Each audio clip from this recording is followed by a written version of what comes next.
All right, y'all. It is time. It is time. Welcome. Today, like I said, we are going to Berlin. Before I switch the screen setup, I just wanted to say a little bit about the intro shot. This is the Reichstag building, which was built in the 18th century to house the German Parliament. Pardon me. And it fell out of use after World War II when Berlin was divided. But then after the reunification of Berlin, after the wall came down, it came back into use. So it is once again the place that the German Parliament meets, government building. And I figured I'd mention it since for a stream about Berlin, there's not going to be just a huge amount of straight up information about Berlin itself or Germany. Anyway, Reichstag. Hello! Hi! So, a couple of things. First off, little context for this stream, for what's going to be happening in this stream, and what I chose to include and what I didn't. Maybe more than, yeah, Matricula, you like my Dragon Con shirt? You should come this year, it'll be really cool. I hear they have a whole track for Filk. I know you didn't know that. But so more than any city we visited on this trip, I did not have enough time here. There were cities I liked better, cities that I would just want to hang out in more, but we did not have anything like enough time in Berlin. And that's because Berlin is not a port town, right? And we only had a day. So the ship docked up on the coast in a little town called Warnemünde. And they chartered a train to take 700 of the passengers down from the port town down to Berlin for the day. And that was about an hour and a half, 2-hour ride. Exactly, Matricula. So we got up at the ass crack of dawn, got on the train, where they were very kind and they fed us cookies and tea. Went down to Berlin, had a brief bus tour of Berlin just to kind of orient ourselves and, wave to some of the big landmarks as we went past. And then we had about 4 or 5 hours to wander around on our own. And 4 or 5 hours is not remotely enough for Berlin. Okay? It's not enough. So we had to be very, very clear about what are we doing, what are we not doing. I had picked a museum that I thought would be really cool. So we went to the Pergamon Museum. We went to the Berlinerdom. We'll be seeing photos from both of those and hearing stories from both of those. But apart from wandering around a couple of the plazas and taking pictures between the place where the bus dropped us off and the museum island, that is all we had time for. And a lunch with beer. So that was good. But just to be clear, I know that this is not remotely a feeling for what all's in the city, what all it does. But just to be clear, we did the best we could with 4 or 5 hours. But first off, one of the big sights of Berlin is the Brandenburg Gate, right here. And this was one of the 2 photo stops. Pardon me. Yeah. I'm very classy with an itchy nose. This was one of the 2 photo stops on our little bus tour. And so the Brandenburg Gate was also 18th century construction on the site of a former city gate leading towards Bueller? Brandenburg! So, it's pretty notable, pretty recognizable. You can see the chariot, the horses, and someone who, she's winged, so I think she's Victory on top of the gate. And then we got to walk up to it and take a better look at things. There were plaques depicting various mythological scenes between each of the columns and on the sides here. So it was a pretty interesting little stop. But the thing that I wanted to, the detail that I wanted to share with y'all, last week in Amsterdam, we talked a little bit about civic cultists and the things that kind of held on from the classical period, from the Greek and Roman periods, right? Exactly, Matricula, when it was very common for cities to have patrons, patron deities or patron spirits or patron heroes that looked after the fortune of the city, the wealth of the city. If you were a port city, you were definitely trying to get in good with Poseidon or Njord or whoever your local ocean deity or river deity was. If you focused a lot on trade, you probably also wanted to get in good with Hermes. So whatever your city was good at, you appealed to and kind of had a professional religious relationship with that deity. So here, I think there may have been another statue as big and prominent as this one of Athena or Minerva here. But it didn't stick with me, if there was. It didn't stick with me like this one did. And so, you know, if the thing you really want out of your city is for it to be protected and civilized, protected and doing things decently and in order, you go to Athena. As a side bonus, you also get crafts and handiwork in there, civilization, just very, very civilized. And so she's in charge of that. And here you can see that she's in a little bit more of a martial aspect. She's got her spear, she's got her shield, but she's sitting. She's not preparing. She's not preparing to kill anyone. She doesn't look like she's going to war, but she's there if you need her to defend you. Like,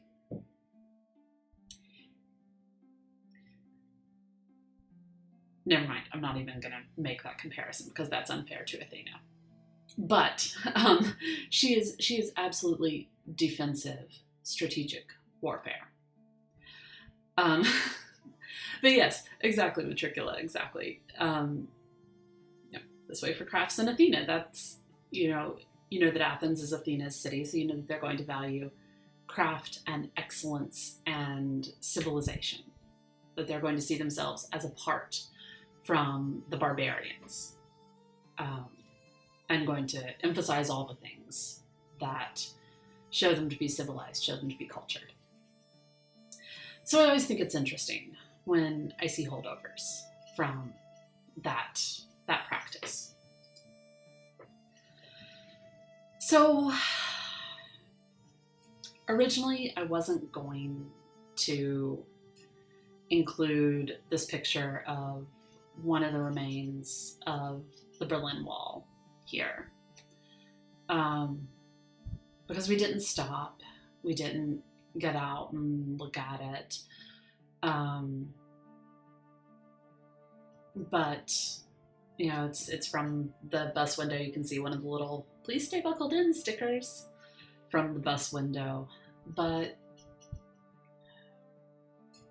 with all the bullshit that's going on right now, it felt unjust and disingenuous to talk about Berlin without a reminder of the past and a reminder of the walls that have been, even as in the absence of a physical wall, we are doing our damnedest to keep people out and prosecute people for coming in. So we saw this from the bus window, and as much as it's here as a memorial, it's here to remind people what has happened, that hopefully it may not happen again. Hopefully we can keep it from happening again. The really hopeful part, and the really, I loved the graffiti on these portions of the walls. I love that people, we always, if there's a wall, oh my goodness, there's a raid, there's a cacophony raid. Hi, hello people. Oh my goodness, this is wonderful. Hi, Marcias, Snorlaxes. Hi, I am so happy to have you all. Hello folks, I'm Joy.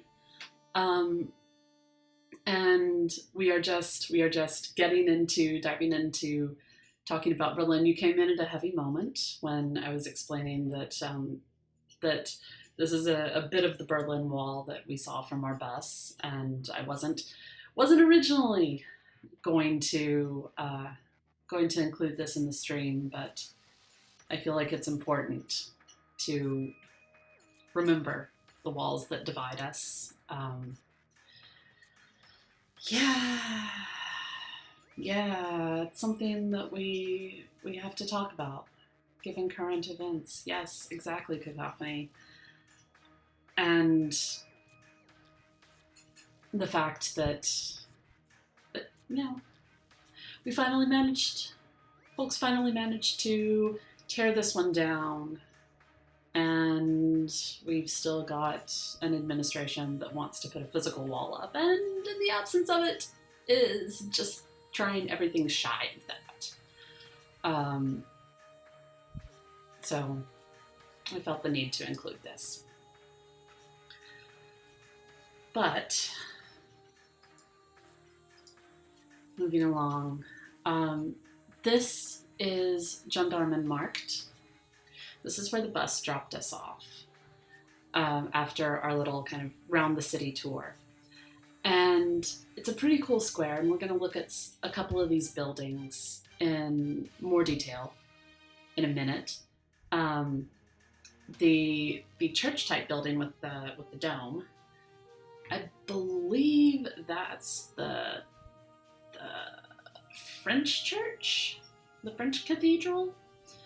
And if you stood in front of this church and faced away from it, you would see a church that kind of looks like its twin out of frame here, which is the German church, or the German cathedral, neither of which were properly cathedrals, but the German word Dom, D-O-M, and so Französisch Dom, Deutsche Dom, the French church, the German church, the building with the dome, that's the big church, is very close to some other terms that designate cathedrals, so there can be a lot of confusion.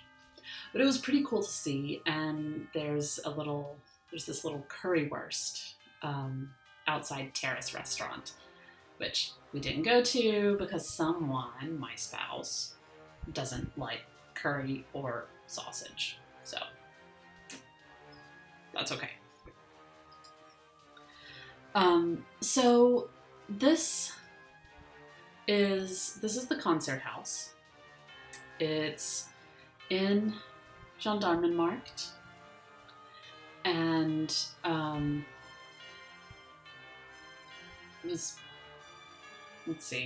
it was built in the 19th century. I know, matricular, right? No accounting for taste. But it was built in the 19th century, and because I'm me, we're going to take an extra special look at the decoration on it. So, because it's a concert house, because it's a music venue, we've got Apollo, both in his chariot, here pulled, I think, by griffins, which is new and different. It's not an animal generally associated with Apollo, but cool. And then down here we've got a winged Apollo with his bow, looking over the concert house, presiding over the music, because Apollo is in charge of what we would think of as most classical or formal music, not just classical music, but also lyrical music, ballads, songs. Basically, if it's not wild party music, then Apollo's in charge of it. So he's right here, and I don't know if you can see, but someone, I assume it's a muse, is kind of kneeling with her arms stretched out beside him, and I think that's pretty cool. So again, we've got classical heritage here, the Hellenic gods ruling over whatever it is their business is. So Apollo ruling over music. And yeah, EJ, I would get tired of horses too. I mean, that's kind of boring. We got to put something else at the front of the chariot. But, so Apollo has the front facade, the main facade. But one of the side facades, this is the same building, shows Dionysos and his bride. How many of you knew Dionysos was married? You don't hear about it much. But his bride, Ariadne, in chilling out in their chariot. This is also our first instance of centaur spotting in the wild. This is just for you, Matricula. You can see centaurs frolicking on either side of the chariot. You can even, so the first ones who are kind of brandishing, the ones closest to the chariot who are brandishing timbrels or tambourines, I think are definitely male, but the second ones out look to be coded feminine to me, which is a little bit unusual. You tend to see dude centaurs and not a lot of lady centaurs. So a lot of love for this for me. But yeah, this is Dionysus and Ariadne in their wedding chariot, in their glory, riding off to a good party. And one of these days, when I'm done with the travelogue, we will talk more about Ariadne and the labyrinth and how she and Dionysus came to be, because they got together after that asshole Theseus jilted Ariadne and left her all alone on Naxos, on an island after he had slain the Minotaur. We'll talk more about that another time. But for now, Dionysus and Ariadne getting it on, or preparing to. And so I love that this was on the other face of the concert house. Front facing, Apollo, all proper, all doing things decently and in order. Around to the side, we got the party, acknowledging that, kind of acknowledging the two faces of music, the ordered and the wild. And I love that. Also, I just love the Apollo and Dionysos are two of those figures who get paired a lot because they get seen as two sides of the same coin, as a spectrum, as a polarity. And that's not always true, or it's not as cut and dried as people would like to think, but I love that we often get to see them in the same place. So, while we're talking Apollo, this is the Opera House. Now, if it were me,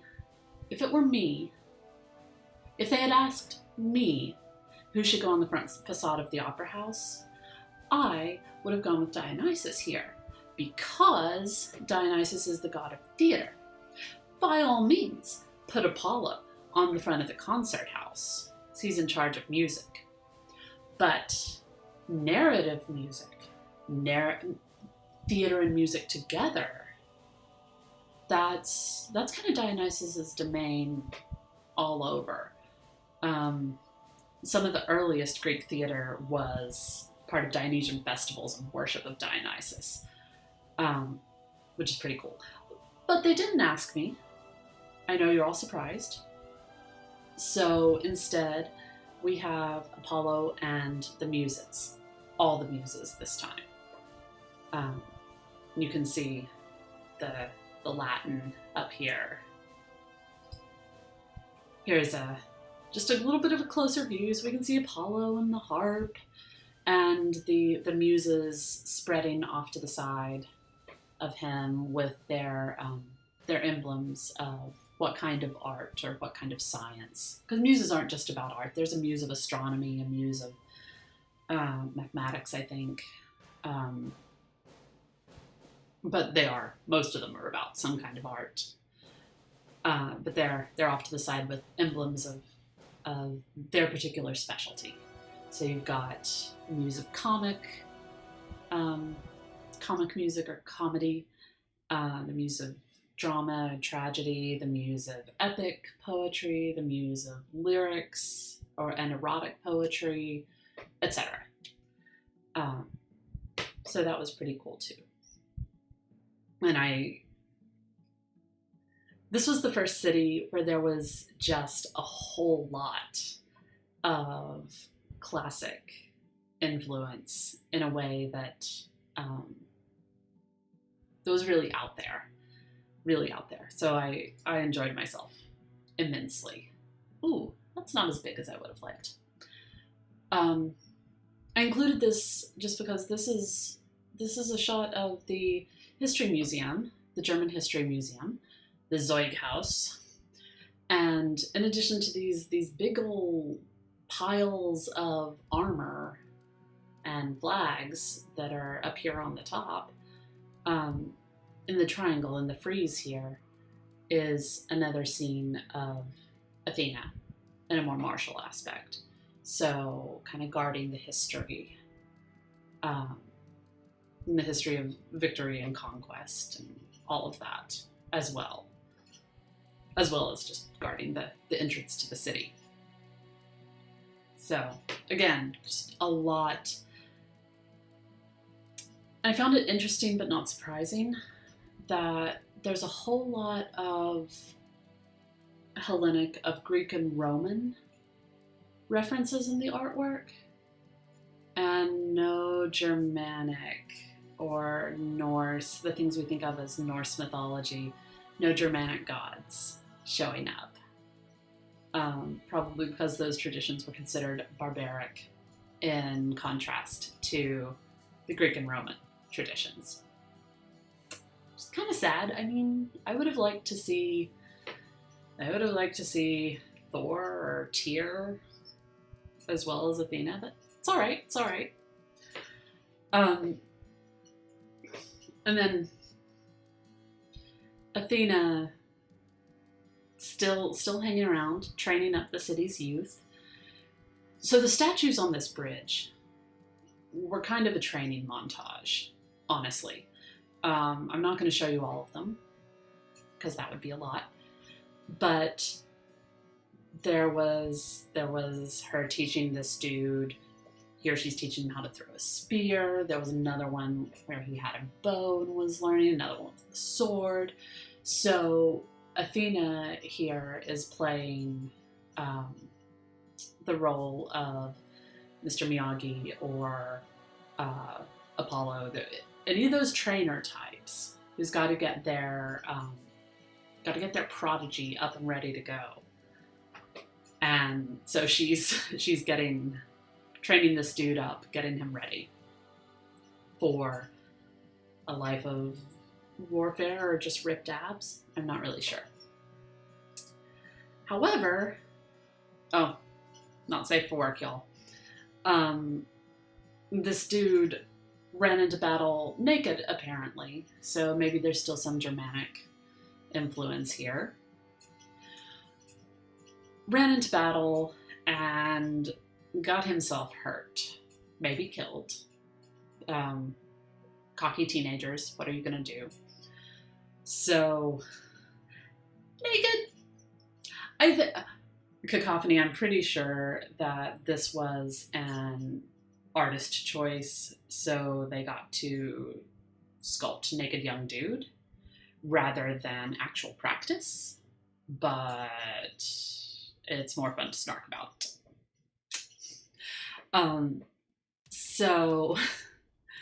So here we see someone, and I'm not entirely sure who this is. If the dude were like alive and victorious looking, I would think this is Winged Victory. But he's not. He looks like he's in bad shape and being taken off to be healed or maybe to be buried. And she's got a torch. So I'm feeling like maybe this is Hecate. Because Hecate has underworld associations and is also known for bearing torches to light the way in the darkness. But either way, this training montage did not turn out well for him. Yeah, Cacophony, this was not a good idea. Charging into battle naked. No. Romans invented good armor for a reason. Developed good armor for a reason. So, just some context before we get to the museum. Yes, Matricula. But some mistakes we make only once, and that was one of them. A Leroy Jenkins moment can get you killed.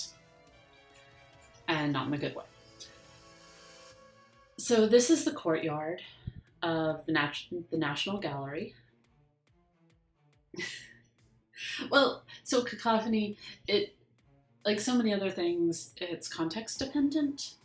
If I'm talking in actual very serious contexts, it's naked. If I'm at all comfortable, it's totally naked. So, we switch it up.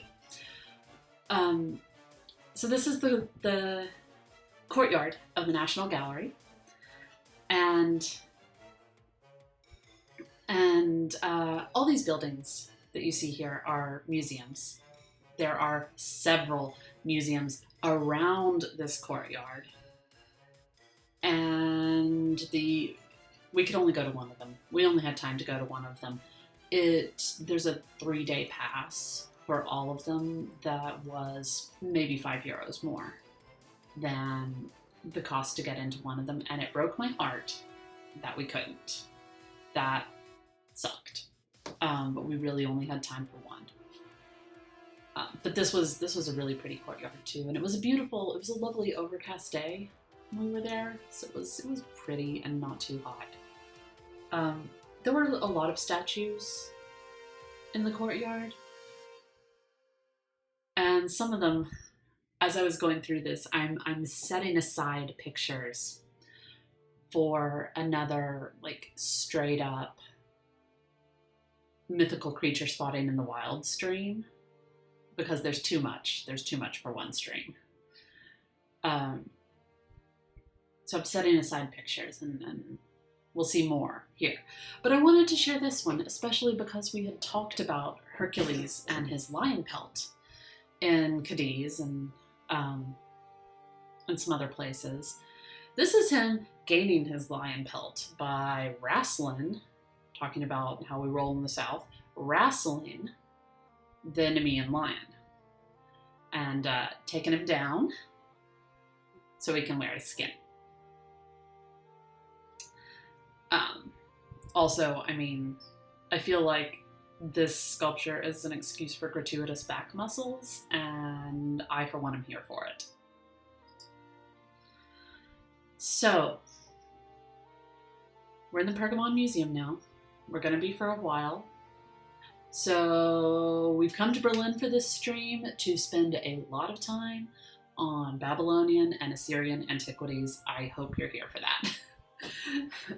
It's going to be weird shit. I chose this museum out of all the choices largely because of this. This and what's in the next room. This is the Ishtar Gate from Babylon built in about 575 BC. So clearly, I mean, it's been restored. They brought it over. And it's been restored, but it looked pretty much like this. And, you see the people down here. You see the height of the actual doorway. And you see how much further up it goes. It is hugely impressive and amazing. And it was the 8th gate into the city. So there were probably 7 others that were probably of similar size. Just overwhelming. You can see it's got a border of daisies. Yeah, just to impress Cacophony. We want to show off.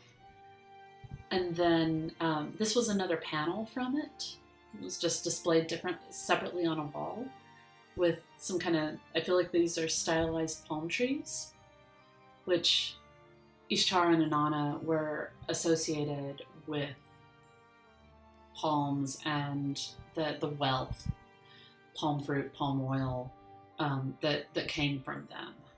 So it makes sense that they would be here. But what's really funky, so this guy right here, I looked at him and the first thing I thought was, ooh, one of those things that the Europeans looked at and thought, unicorn. Because I mean, look, he's got the like one spiky thing, right? But he's also got like a snake tongue, and he looks scaly, and he's not a unicorn. This is a Marduk dragon.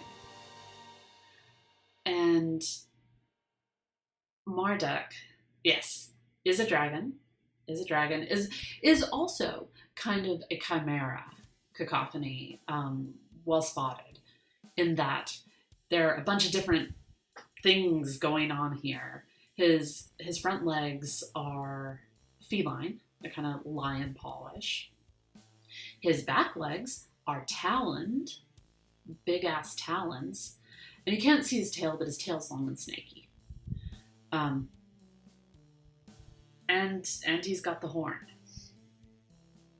So there's a lot going on here. It's Discord. Does Discord have a dragon for is this a My Little Pony character? Okay, I will have to look this up. But anyway, so yeah, this guy is the representation, the emblem of Marduk, who was one of the major gods of Babylon at this time.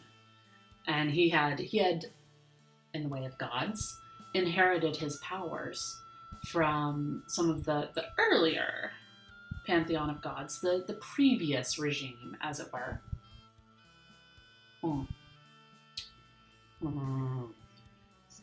It's the Berlin stream, so I thought I'd have a goblet of beer. So he inherited his powers from a couple of the earlier gods. And he won the right to do that by besting, by making weapons to best in battle one of the old gods, a snake goddess called Tiamat. Because there's always gotta be some asshole upstart dude getting rid of the big snake mother. This is the way things happen. And it sucks. But he made weapons. He beat Tiamat. He led the new regime of gods to conquer the old ones. And as a result, to the victor go the spoils. He kind of inherited Tiamat's dragon as his own. So, conquering gods. Trying to eat my own hair. It's not tasty. Not as tasty as my beer. So, through that door we saw, through that door, is this whole room lifted from a 2nd century marketplace, market gate, and kind of plaza. And y'all, it's one of those things where you walk in and you're just stunned by the scale.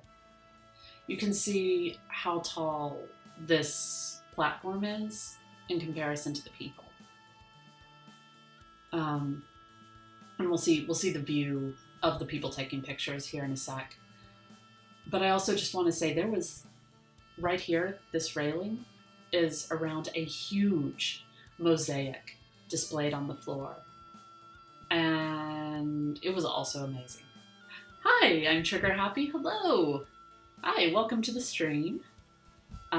We're just taking a little bit of a tour through one of the museums in Berlin, talking about myths and legends and some pretty cool antiquities. So yeah, like I said, this is a 2nd century marketplace brought over and reconstructed here.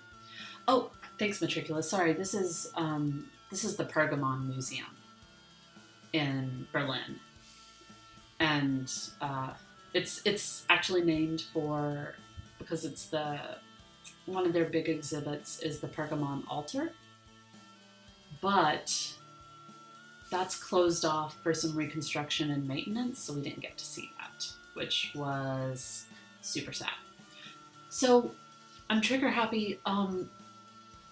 I deeply wish I had some German myths for you today.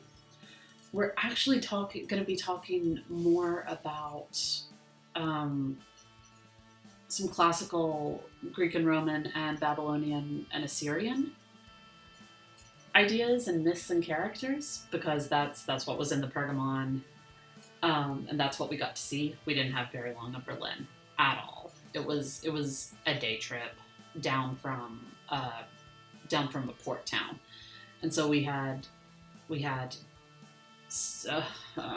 way too little time.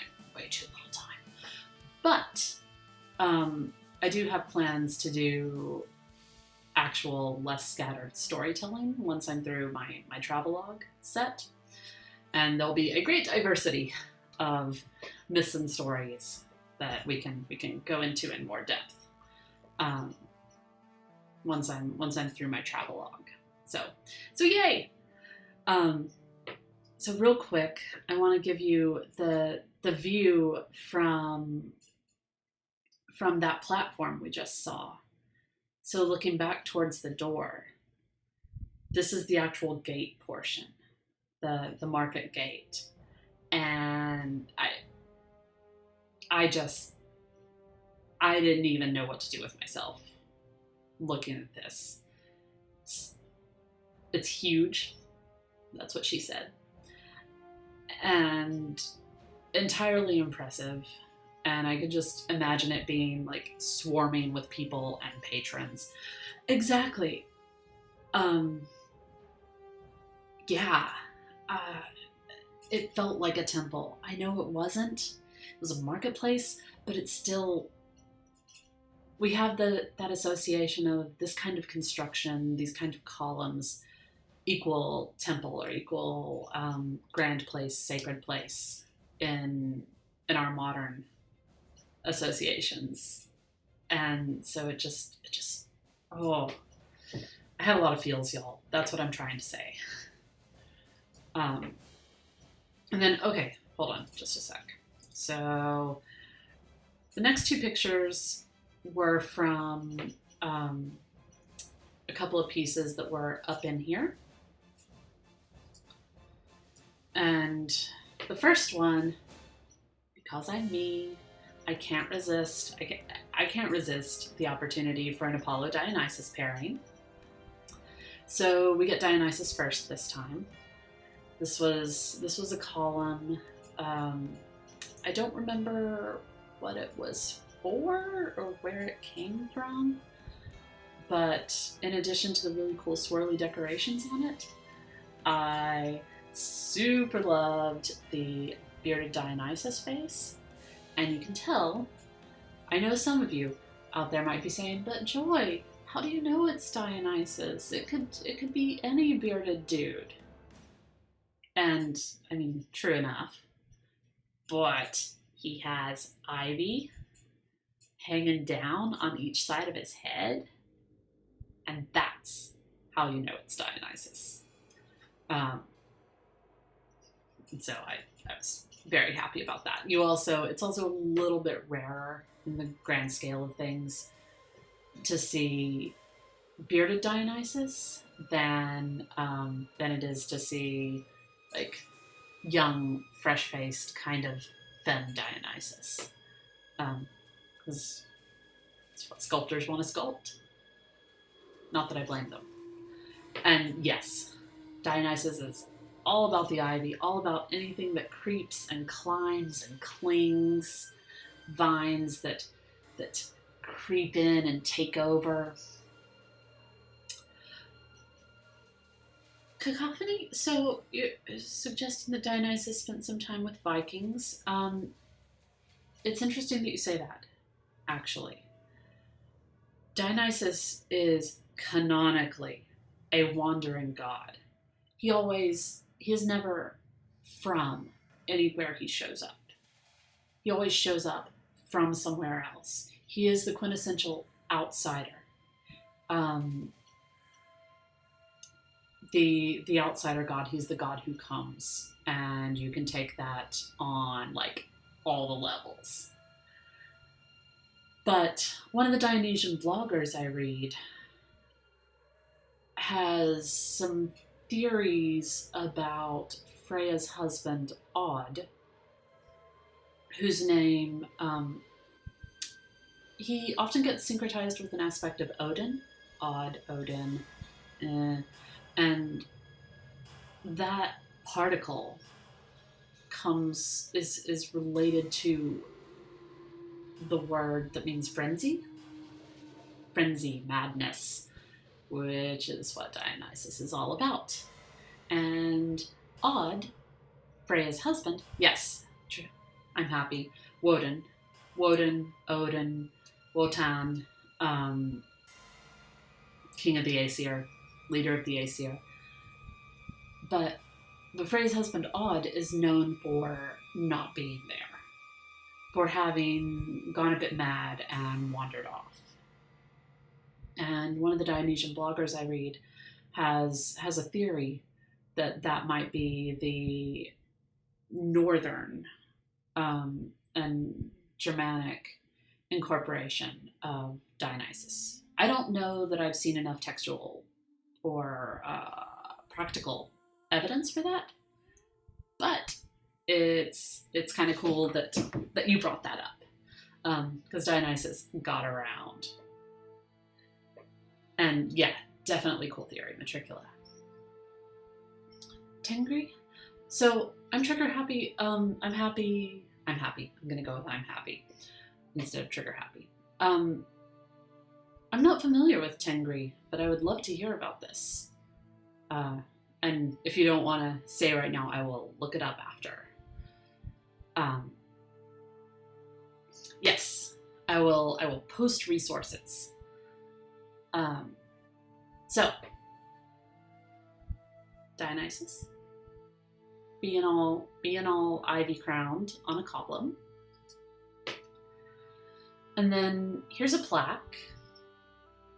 Oh, I'm sorry, Matricula. I don't have a command for the Discord up or written yet. I'm sorry. Thank you for trying though.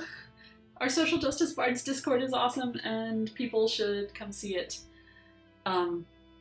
Also, I always forget to shout people out, so I think anyone should be able to shout people out. So I'm happy if you stream, please shout yourself out.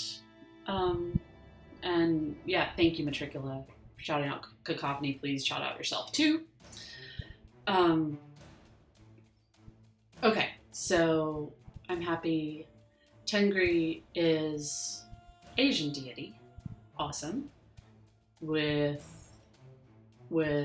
things in common with Odin, I imagine. So maybe war, power, knowledge, those kinds of domains. The all-maker of the Turkic Mongolian people, the sky god, top of the eternal skies.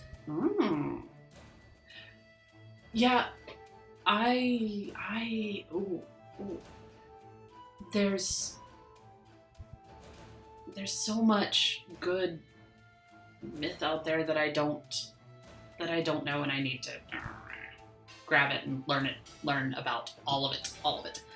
And Turkic myth, it definitely falls into the I have not read nearly enough about it boat. So thank you for giving me something to go look up afterward. I'm happy. Yay, Matricula. Yes, thank you.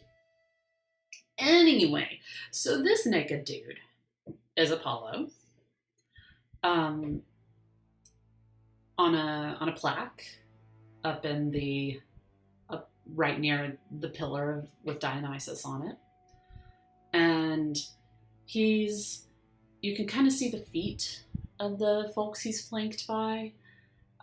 He's flanked by dudes wearing togas across their shoulders and nothing else. So they've got like cloth covering their shoulders and their junk hanging out, as one does when one is being sculpted.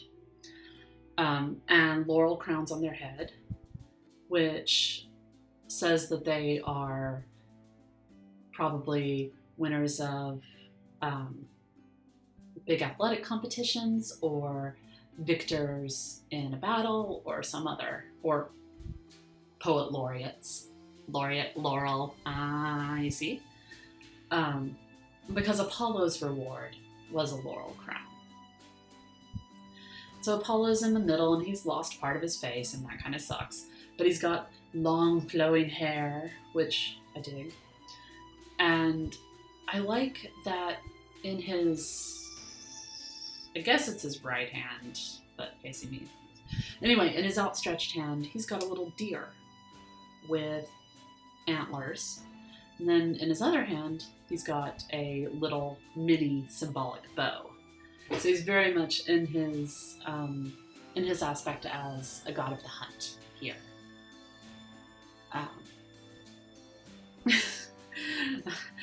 What? I'm happy that the internet isn't completely accurate about indigenous peoples and traditions all the time. I am shocked, I tell you. Unfortunate. But still, I'll have to see if I can find some decent resources. But anyway, I liked that these two things were here. So much exasperation, Matricula. I have so much exasperation for all of this. So, we are launching into the Babylonian and Assyrian section. And this guy, there were a lot of stelae. So there's the kind of flat standing stones with reliefs carved into them. But this was one of the better ones. I dig this guy. He's got his cup, he's drinking, which seems like a good plan. And he's got his scepter and his rope or whip. So he's probably a very authoritative dude. Also dig that long, luxurious beard. And I don't know if you can see it on whatever device you're on, but from about his waist down,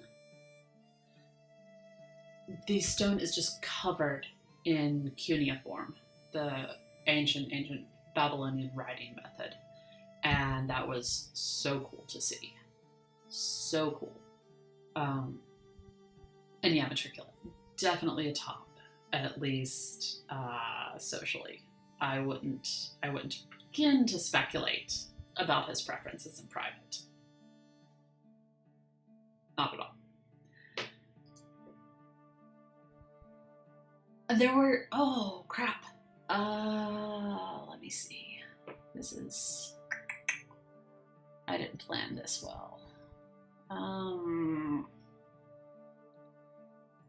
Hold on. New.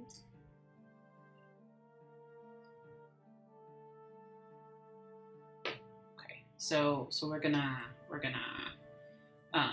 manipulate this a little bit.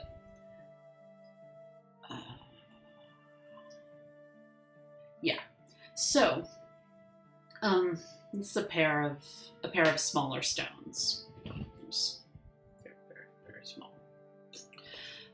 And there were a bunch of these, and most of these I'm saving for the mythological creature spotting because there's some fucked up shit here, y'all.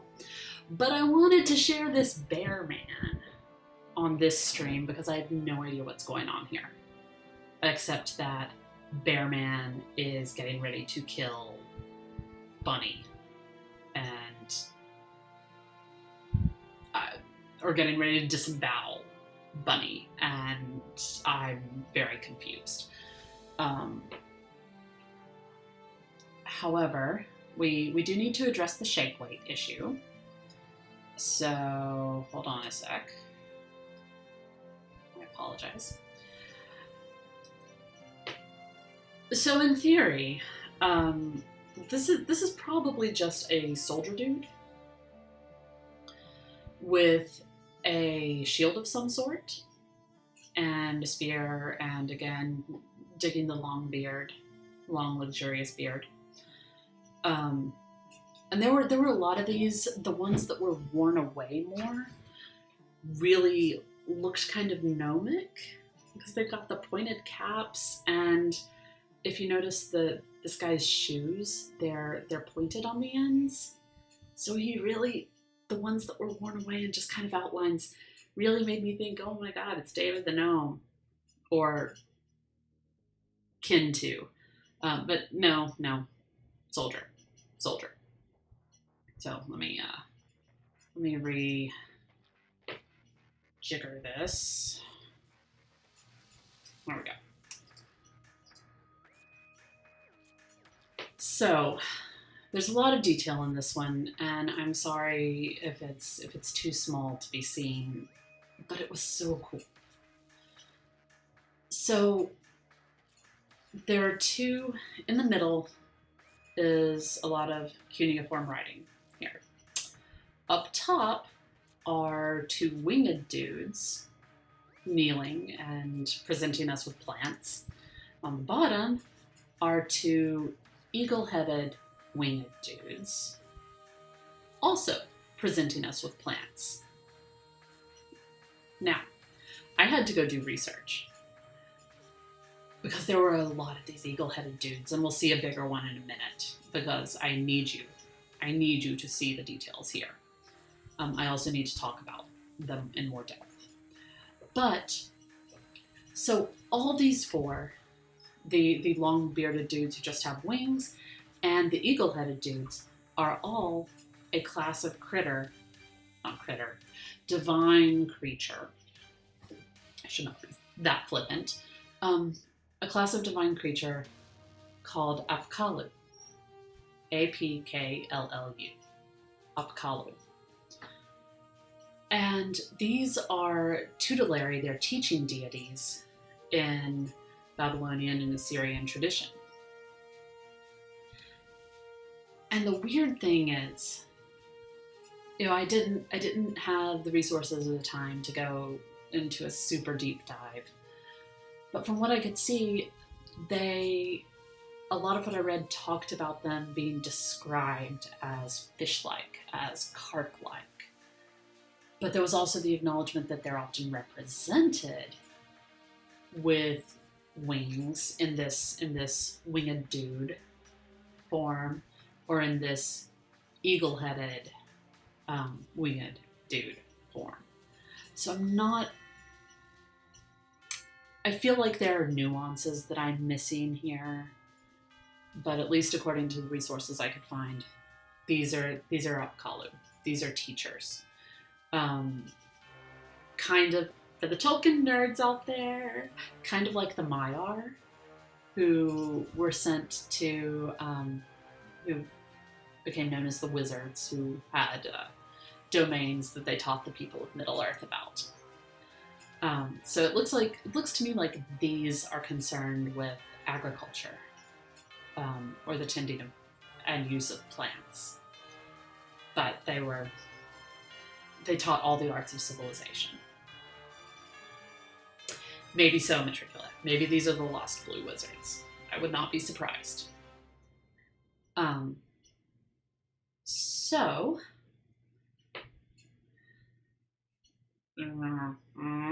big ass sphinx type thing. Not properly a sphinx. But I love this guy. He's huge. There are no people directly there for scale, but huge. And the Assyrian term for this kind of critter, divine creature, is Lamassu, Lamassu. And they're a protective figure.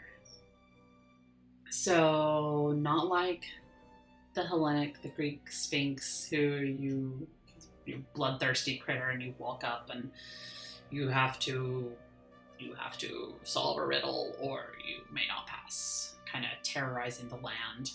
Which, to be fair, might be a protective figure gone haywire. But this is a straight up protector and defender. And I was just super struck by the detail and the gorgeousness and the rather head of a cock nature of his cap. I'm sure that was not intentional at all. So I promised you a bigger eagle-headed dude. And here he is. 4 wings, carrying some sort of bag and some sort of pointy thing in the upraised hand. I'm not really sure what that is. Maybe a chisel, maybe a writing instrument, maybe just a pokey device. But he's clearly got human feet, human arms, and torso structure, and very clearly eagle head. And when I saw these things, my immediate thought was, now I know where C.S. Lewis got the source for Tash.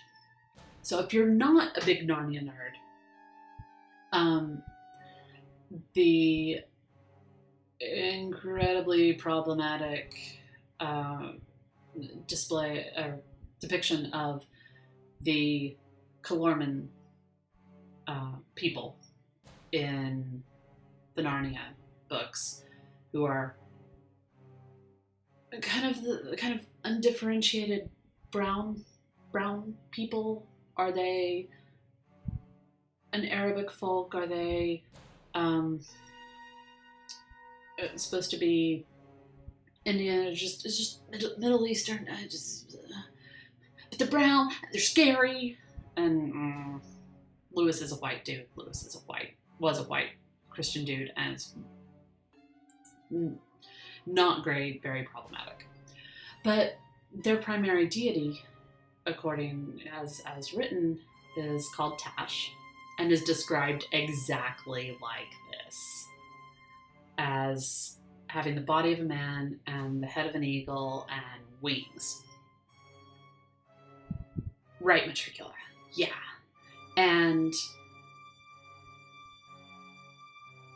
ever since I was old enough to question it, I was like, okay, what's the source? Because knowing Lewis, there's a source. There's Aslan. Aslan means lion in Persian. It's not a big stretch. There's probably a source. And here's the source. And what really pisses me off, now that I see this and now that I've done a little research, is that Lewis used the image of a tutelary, of a civilizing deity or class of deities as a template for a brutal, bloodthirsty, merciless, big, demonic god figure. I'm particularly pissed about that now, and I needed to share that with all of you. You're welcome. But moving on, I particularly liked this one. It was super detailed and big. There are not people for scale, but it was taller than me. It's gorgeous. Moving on. So, remember how I said that... I'm slowly trying Matricula. I'm by no means drunk, but there'd be a lot more cussing and a lot less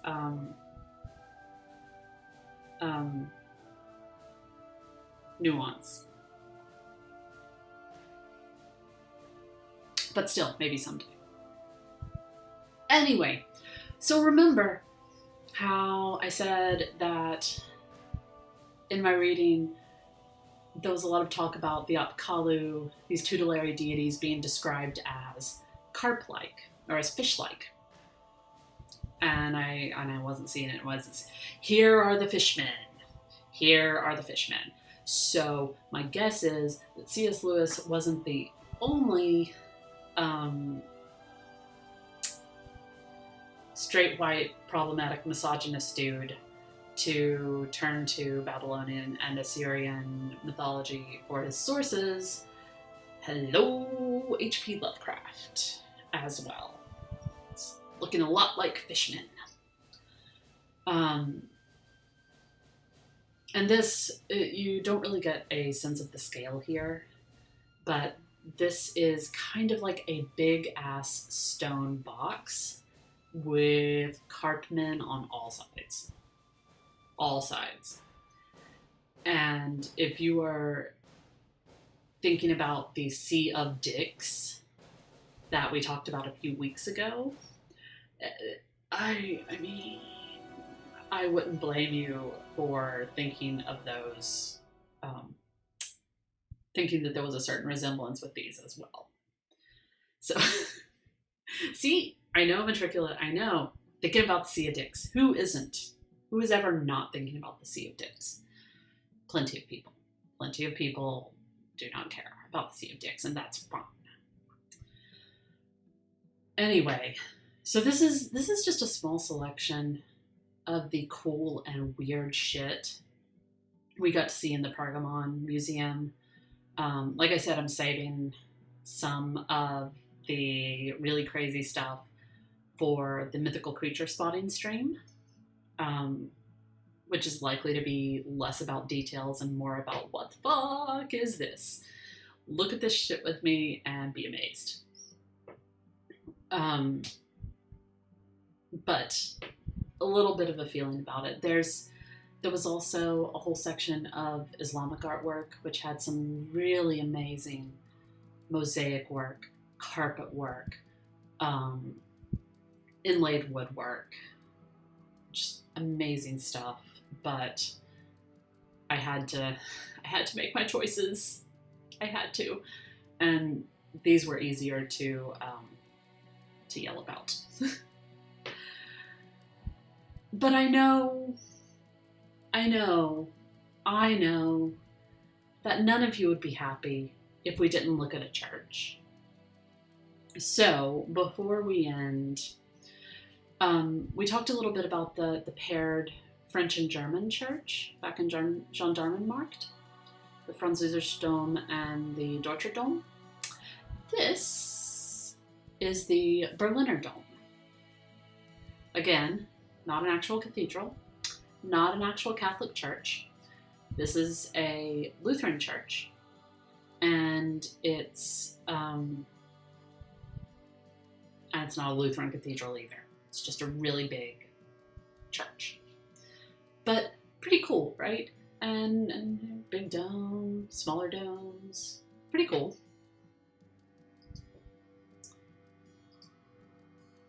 And then okay, we're gonna need to. Nope. Hold on.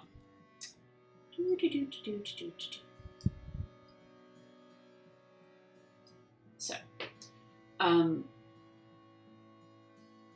I almost didn't include this one either, but then I was thinking about how angry I am at and about our country. And this is the entrance, at the main entrance to the church. And to me, it was just a very clear acknowledgement of we have to be clear about our values, and we have to be, when it seemed like a very good job of being very clear that we do not want to be where we have been.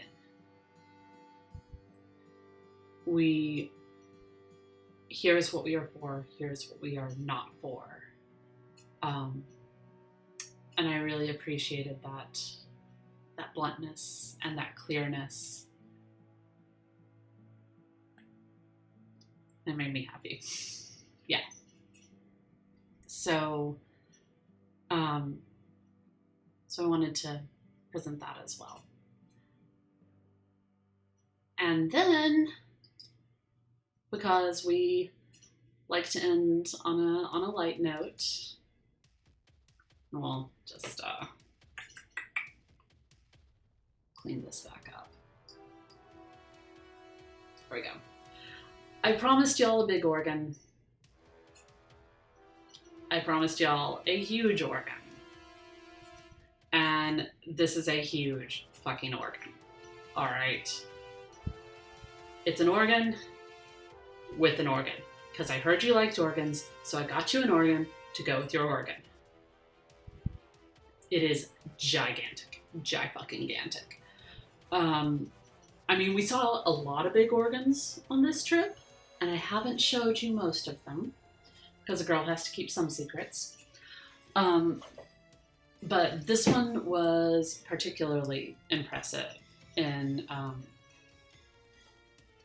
both height and girth. So I decided that it needed to be shared with you. Also, so this was a Lutheran church, so there wasn't a lot of iconography in the way that there is in Catholic churches. There was some, but not as much. But if you notice, right down here at the bottom, in the two little nooks, there are two little figures. And you may think, they're simple, not super detailed little figures. And it may look like their faces are particularly unclear. That's because they have no faces. That's because they have a hole where their faces should be. And I did research about this because it was deeply unsettling to me. What are these faceless? Like the figures read feminine to me, although they don't have to be. But in my head, it's what are these faceless women about? What are they about? And I did research, and I can find other people's pictures of them, but I can't find anything about them. And so the narrative that's in my head about this is that the faceless women are representative of the faceless, the unknown folks who, in particular, died in the Nazi atrocities, the Holocaust, the Shoah. I don't know if that's true. I have no idea if that's true. But the lack of face, my inability to see who these people are, who these figures are supposed to be, was unsettling, and doubly so in Berlin with that heritage, with that history all around me and on the brain. So I don't know if that's the point, but that's what it said to me. So we're getting close to wrapping up. Are there any questions or concerns, smart remarks? Anything else before we go find someone to raid? Also, any suggestions about raiding? And also, so next week, and thank you all so much for being here. Thank you, Cacophony, for the raid. Thank you, Matricula. Thank you, I'm happy, for being here, for showing up. It is wonderful to virtually meet you. Thank you to EJ and everyone else who is in the stream. I apologize if I forgot someone. Next week, we are going to Tallinn, Estonia, and we will be